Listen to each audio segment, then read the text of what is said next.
आउज़ुबिल्लाहिमिनश्शैतानिर्रजीम बिस्मिल्लाहिर्रहमानिर्रहीम। तसव्वुर मलिक एक बार फिर एक अच्छी सी इंफॉर्मेटिव वीडियो के साथ आपके सामने हाजिर है। और जनाब आज हम जो बात करने लगे हैं, टॉपिक कोई नया नहीं है, बहुत हॉट टॉपिक है। और बहुत ज़्यादा जो है इसके लिए भी बहुत सवालात चल रहे थे, बेहिसाब चल रहे थे।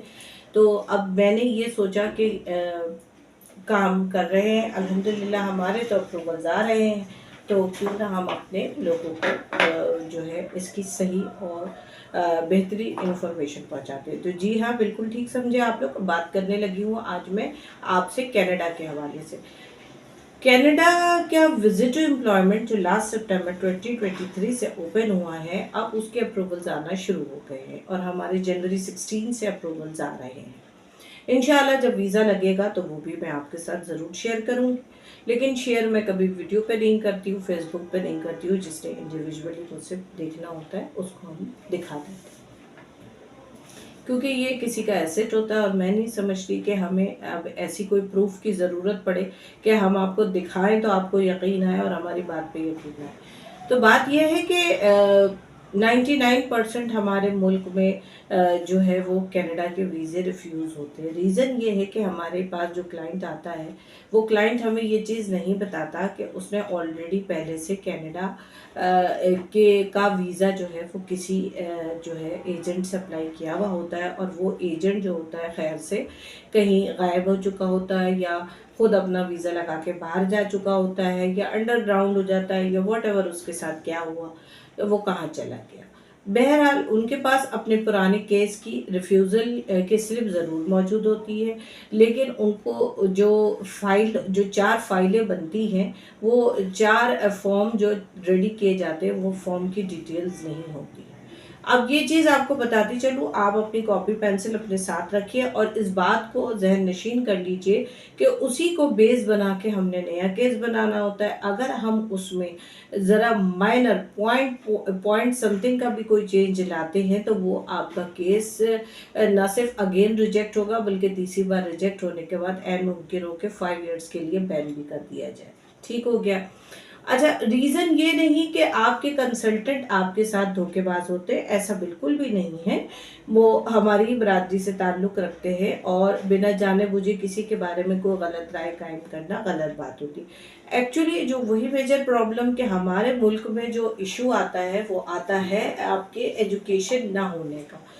देखिए जी, होता ये है कि उसने जो है वो खुद भी वो मैट्रिक पास नहीं होता, इधर उधर से पूछ पाछ के उसने अपनी मालूमात इकट्ठा तो ज़रूर कर ली होती है, बट होता ये है एट द एंड के डिग्रियाँ उसने जो है वो जाली बनवा ली होती है, जो कि पाकिस्तान में सबसे आसानी से बन भी जाती है, फॉरेन अफेयर्स से टेस्ट भी हो जाती है। अब बात आती है कि वो बारीकियां जो कि हम जैसे गिने चुने उंगलियों पे, वो कहते हैं ना उंगलियों पे गिनने वाले गिने चुने लोग हैं जो उसकी बारीकियों को जानते हैं, जो उनके क्लॉज को जानते हैं, जो आप जितनी फिक्र अपने पैसों की कर रहे होते हैं उससे कहीं ज़्यादा फिक्र जो है हम आपकी जो है वो उसकी पासपोर्ट की कर रहे होते हैं।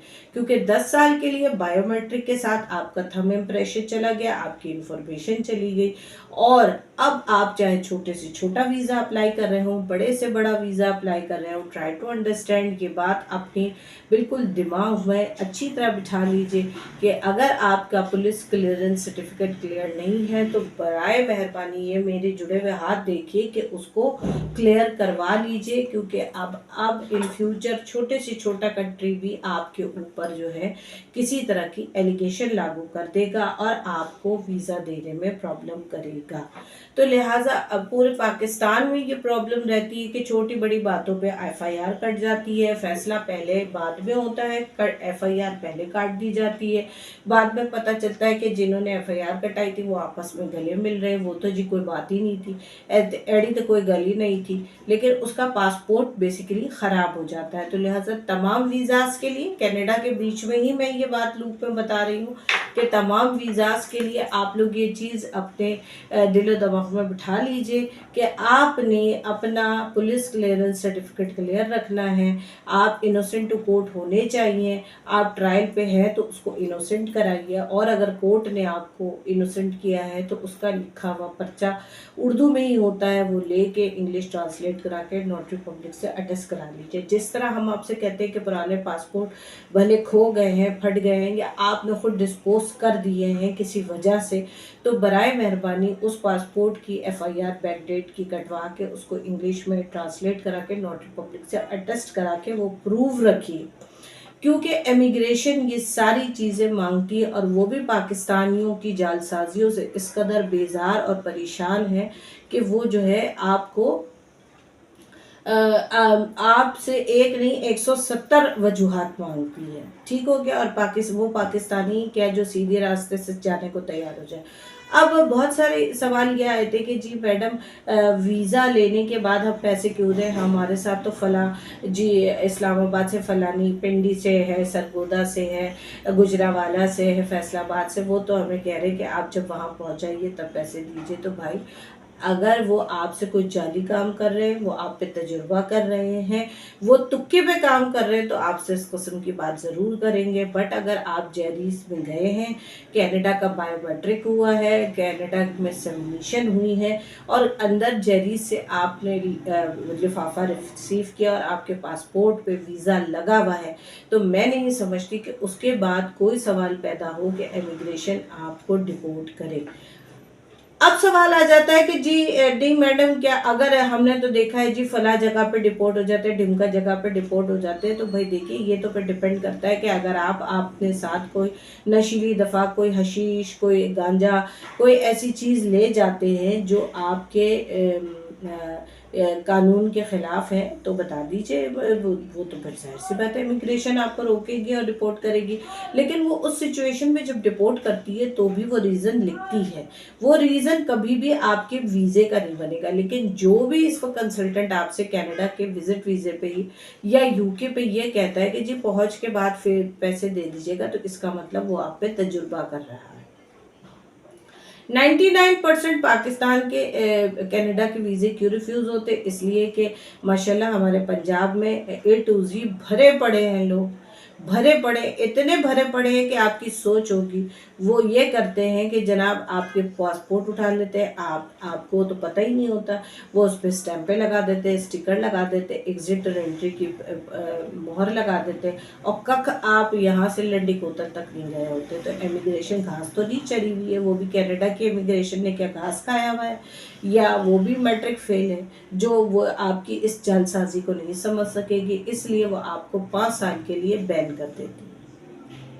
और अगर आप फिर भी नहीं बाज आएंगे तो हो सकता है लाइफ टाइम के लिए बैन कर दी जाए। तो प्लीज़ मैं आप सबसे ये ऑन द स्क्रीन आके गुजारिश करती हूँ, अप्लाई करते वक्त जो है ये ना समझिए कि रेड सील जो है वो आपका हो सकता है। देखिए रेड सील इनविटेशन जो होता है बेसिकली वो आपकी ऑनलाइन इतने टेस्ट लेते हैं, अभी भी वो हमारे लोग जो अंदर बैठे हैं और वहाँ से वकला हजरात जो इनविटेशन अपने बिहाफ पे निकलवा के देते हैं, ठीक है प्रोफाइल आपकी अपनी होती है, जेन्युइन होती है। हम आपसे कहते हैं 20, 25, 30 लाख की जो है वो आपका एंडिंग बैलेंस हो, जो प्रॉपरली घूम रहा हो, उसमें पैसे हों, किसी तरह की प्रॉब्लम ना आए, ठीक है ना। हम आपसे अब के तमाम तरह के जो है वो क्या कहते हैं असरार और रुमूज़ पूरे इसीलिए करवाते हैं ताकि आपको इन फ्यूचर किसी तरह की कोई परेशानी ना हो, ठीक है।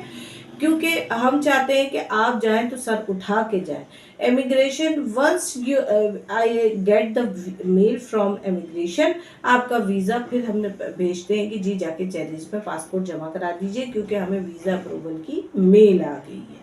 अच्छा, अब बात यह है कि मुझे कुछ दिनों पहले की बात है कि जी पेशावर से मुझे एक वो आया कि जी हम तो टेविटा के हैं और हम तो कारा खैर के तौर पे फ्री लोगों की जो है वो फाइलिंग कर देते। तो देखिए भाई, आप फ्री के चक्कर में अपने फ्रेश पासपोर्ट पे मत वो लगवाइए रिजेक्शन, इसलिए कि टेविटा तो पाकिस्तान में नॉन मैट्रिक को भी स्किल्ड वो डिप्लोमा दे देता है, और वहाँ जो ऑनलाइन टेस्ट होते हैं उसमें जो है वो बेहतरीन और बहुत वेल स्पोकन इंग्लिश बोली जाती है।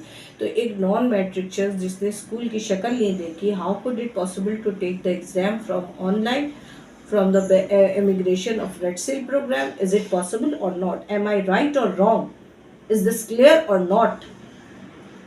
तो फिर ये कैसे है कि वो मुझसे बड़े आराम से कह रहा है जी हम तो फ्री भर देते हैं फॉर्म लोगों का। आप फ्री फॉर्म नहीं भरते हैं, आप लोगों के साथ ईमानदारी नहीं कर रहे, आप लोगों के मुस्तकबिल से खेल रहे हैं।